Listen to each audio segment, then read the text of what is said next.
약간 서글프네요. 결혼하고 애들 낳고 키우다 보니 시간이 야속할 정도로 너무 빠르게 흐른 거 있죠.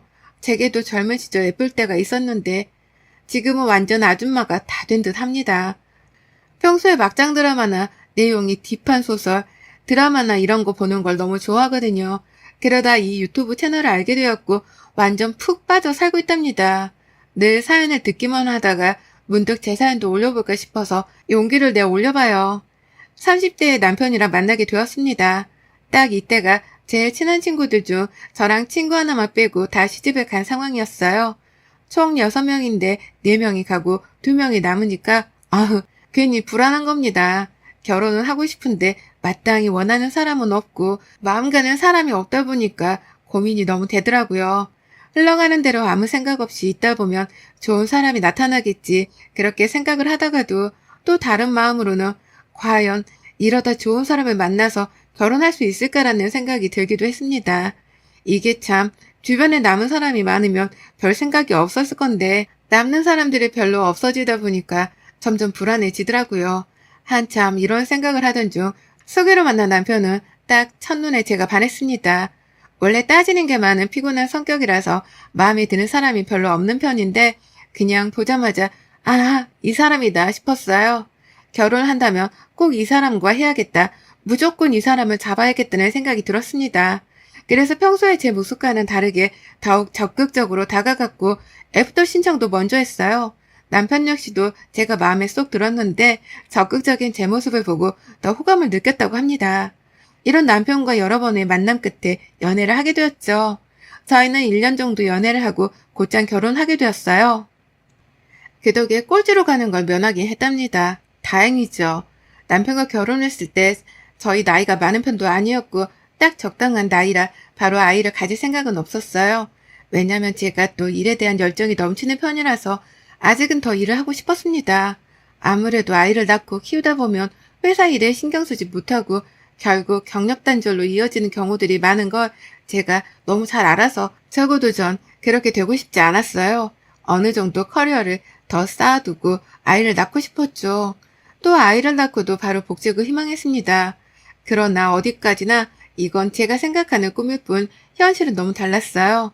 저희 부부는 반년도 안 된 시점에 아이가 생겼고 너무 당황스러웠습니다.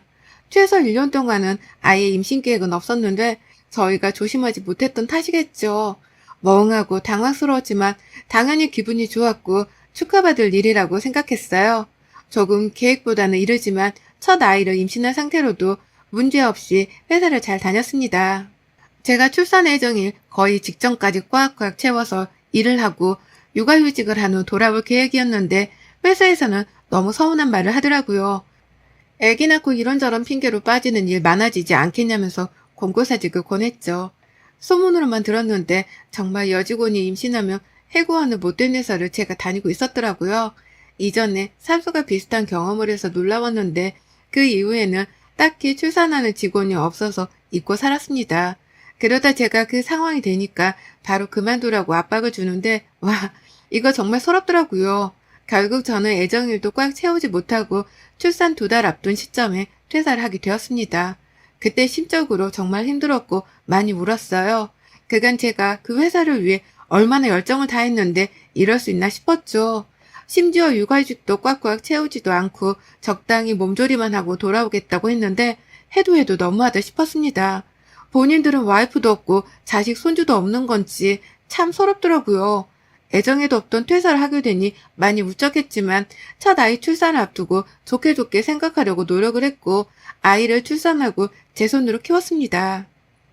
사실 저희 부부 벌이가 나쁜 편이 아니라서 여유가 없는 편은 아니었어요. 다만 남편은 시댁에 매달 생활비를 줘야 하는 상황이라서 여유가 있는 연봉이어도 여유가 없었습니다. 그렇게 해야만 했던 이유는 시댁에는 시부가 먼저 가시고 시모와 시누이 둘이 살아요. 시누이는 저 당시에 막 30살이 되었을 때였는데 직업이 없었고 카페 오전 타임 아르바이트를 하면서 지냈습니다. 처음에는 창업에 관심이 있는 건가 싶었으나 자세히 들어보니 시누이는 회사 생활이 본인에게 너무 맞지 않는다는 이유로 회사를 그만두고 최소한의 벌이만 하는 거였죠. 저렇게 카페 아르바이트를 해서 한 달 버는 돈이 100만 원도 안 될 때가 많다고 하던데 그걸로 본인 생활비는 하는 건가 싶었습니다.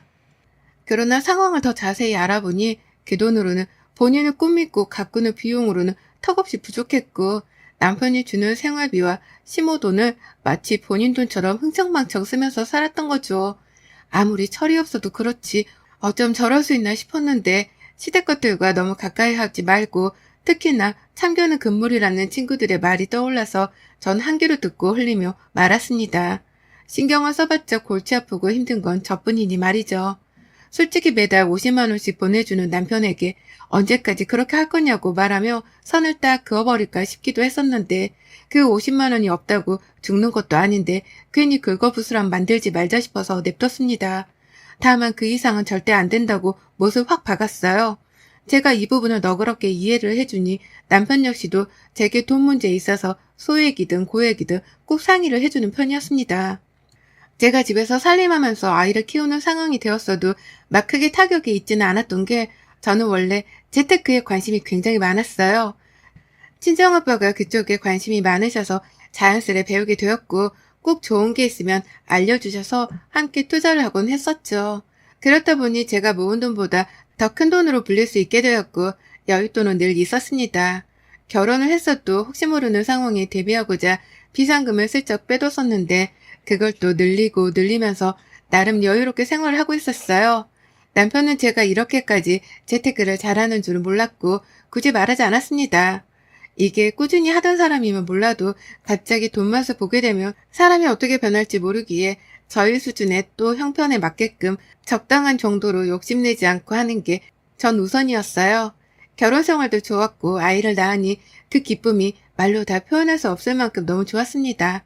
다만 저 힘들게 하는 건 하나 있었죠. 예상하셨겠지만 시댁 식구들이었습니다.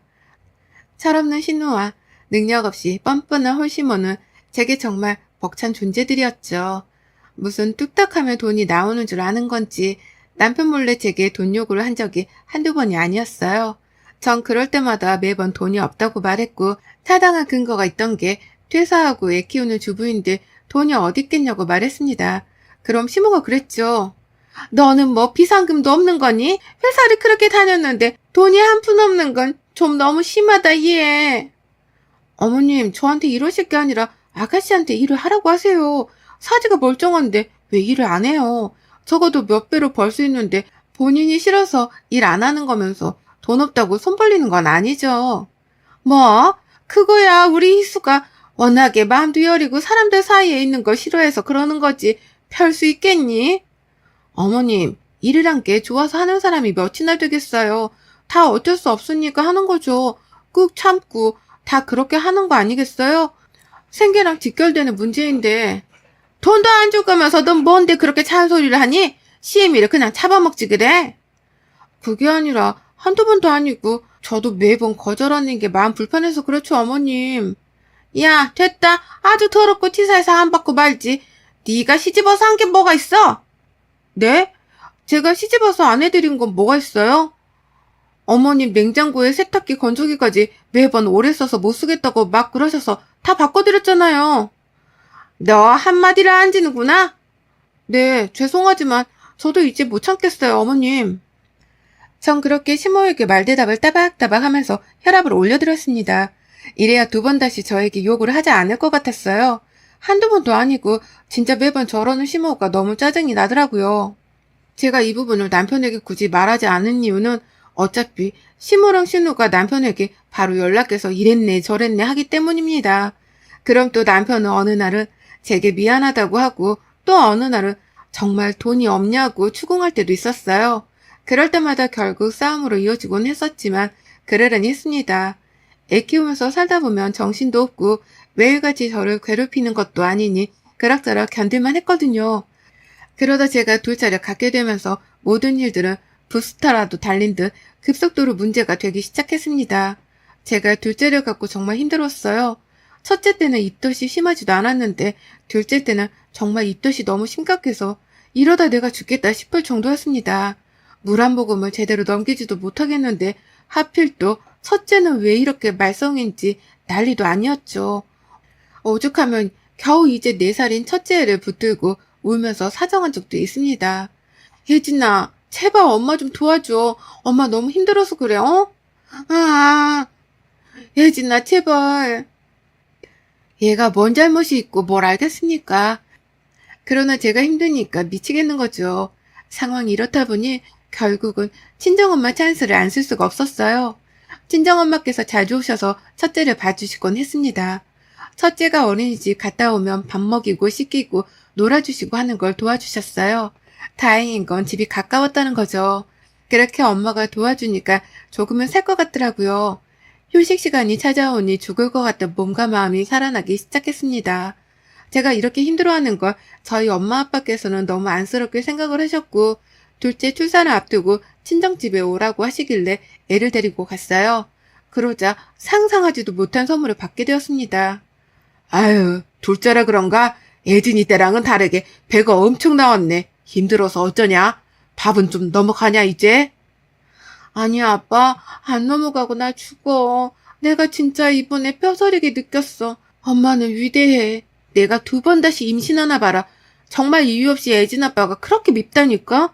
막 얄밉고 짜증나고 그래.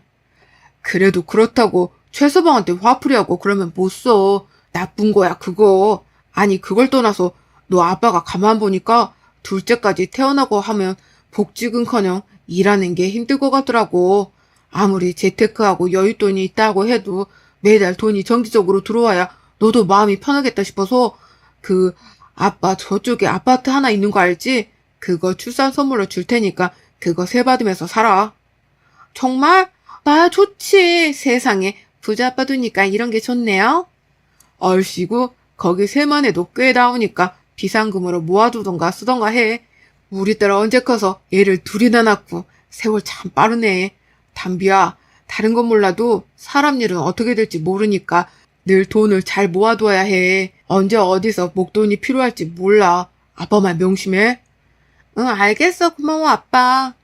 전 그렇게 아빠에게 출산 선물로 예상치 못했던 아파트를 받게 되었어요. 그 덕분에 더 마음이 편해졌죠. 굳이 남편에게 먼저 말하지는 않았고 잘 모아두고 있었습니다. 그런데 주변 지인들이랑 대화를 하다 알게 되었는데 이렇게 제가 집이 생겼다는 걸 끝까지 숨길 수가 없을 건데 나중에 걸리는 모양새보다는 차라리 알리고 모아두겠다고 하는 게 더 좋을 것 같다고 해주더라고요. 괜히 속이는 꼴이 되면 불리해질 수 있다고 말이죠. 한참 고민을 해보니 일리가 있는 말인 듯해서 저는 남편에게 슬쩍 말했습니다. 둘째를 낳고 한참 정신이 없을 틈을 타서 정말 슬며시 지나가는 말로 흘렸고 마침 첫째 둘째가 동시에 울고불고 난리가 나서 남편과 저는 이단 분류가 되어 애들을 돌보며 넘어가게 되었어요. 여보, 아빠가 출산기념 선물로 아파트 하나 명의 넘겨주셨어. 그거 세 받는 거는 혹시 모르니까 그냥 내 앞으로 모아두려고. 아빠는 내가 하고 싶은 거 하라는데 혹시 모르니까 아무튼 뭐 알고만 있으라고. 애진 아빠, 애진이를 당신이 달래고 진수를 날 줘. 아, 정말? 장인어른 멋지시네. 잘됐다. 아니, 빨리 애진이 달래라고. 애 자제를 치잖아. 알겠어. 애준아, 아이고 졸려요. 코 할까요? 그렇게 슬쩍 분명하게 말을 했고 그 이후 남편이 별말이 없길래 저도 굳이 말하지 않았어요. 딱 이맘때쯤 갑자기 심호에게 전화가 왔습니다. 별로 받고 싶지 않았지만 오랜만에 전화가 오기도 왔고 별 생각 없이 받아봤어요. 나다. 지금 통화 괜찮지? 아, 네, 어머님. 글쎄 우리 희수가 곧 결혼을 할 것 같거든. 그래서 너네들이랑 상의할 것도 좀 있고 해서 얼굴 좀 보면 좋겠는데 니들이 올래? 우리가 갈까? 편한 대로 해. 아니다. 아무래도 진수가 아직 어리니까 우리가 가는 게 좋겠지? 아, 네. 그래 주시면 감사하죠. 그런데 아가씨가 결혼하는 거예요? 무려 성형외과 의사야. 거기다 의사 집안이고 개인 병원도 갖고 있는 거 있지? 내가 우리 희수 일 안 한다고 한심하게 봤었는데 실속은 있는 애 아니니? 여자 팔자는 다 이런 거다. 내가 일을 하고 안 하고가 중요한 게 아니라 결국 결말이 뭔지가 중요한 거지, 안 그래? 우리 희수는 너처럼 그렇게 힘들게 안 살지. 가정부도 두고 손에 물 한 방울 안 묻히고 사는 거지. 한마디로 그 뭐냐, 요즘 말로 그래. 꽃길이 열린 거지. 아, 네. 좋으시겠네요. 어머니, 근데 그 말은 애진 아빠는 뭐 똥차라는 말 같네요. 애진 아빠 같은 사람 만나서 저는 고생하면서 산다는 말 같아서 기분이 좀 그렇네요, 어머님. 아들인데 너무 짓궂으셔라.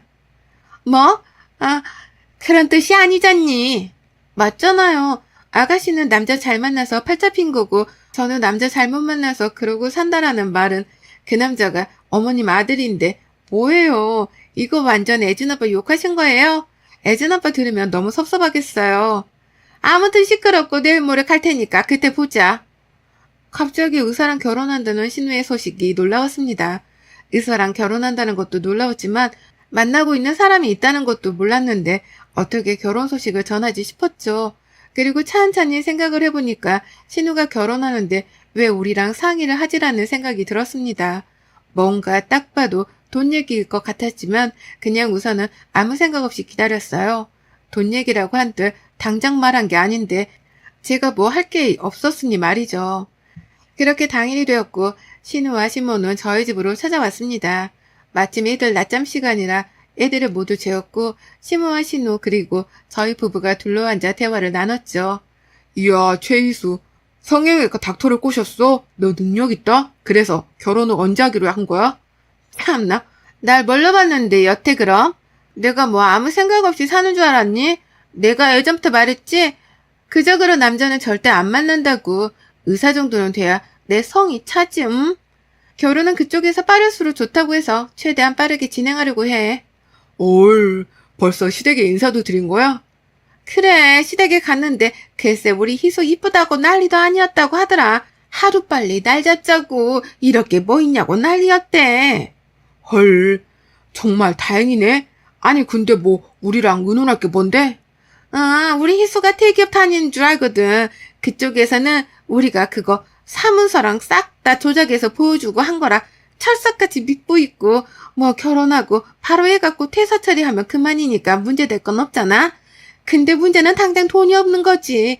그쪽 수준에 맞추려면 정말 억소리가 나는데 대출 다 땡겨봐도 5천만 원 뿐이야. 나머지는 니들이 조금 도와줘야 할 것 같아. 아, 그래? 그거 걸리면 위험한데? 안 걸려. 이미 서류는 다 우리한테 있고 없앴어. 벌써 임신하려고 노력 중이고. 그럼 뭐, 5천만 원 필요한 거야? 더 있으면 좋고.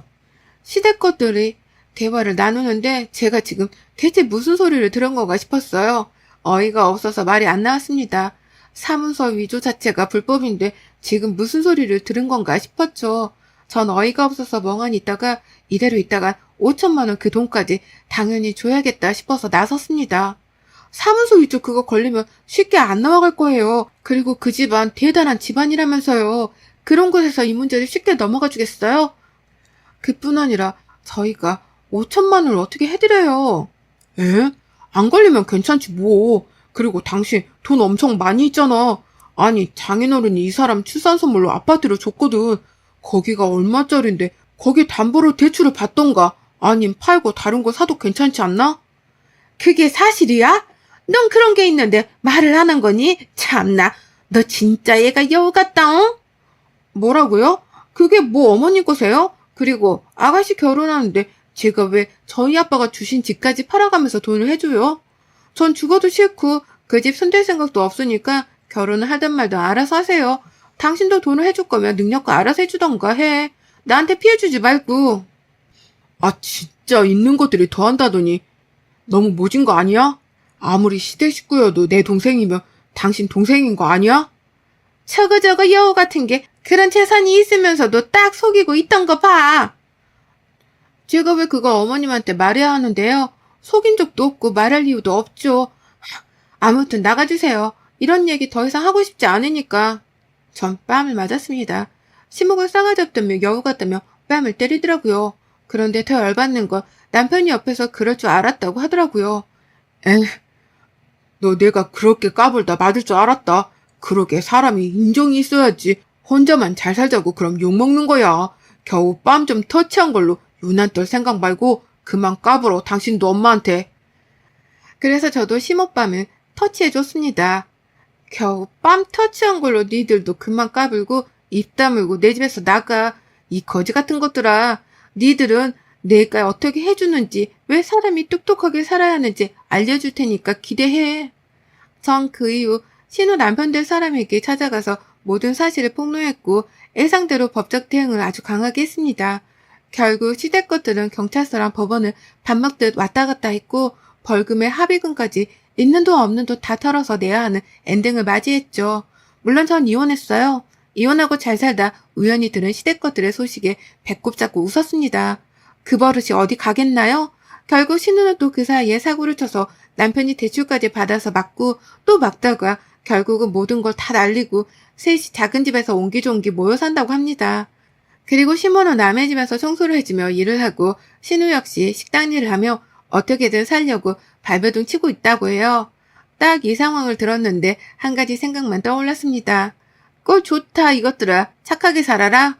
여러분의 생각은 댓글로 남겨주세요. 오늘도 시청해주셔서 정말 감사합니다.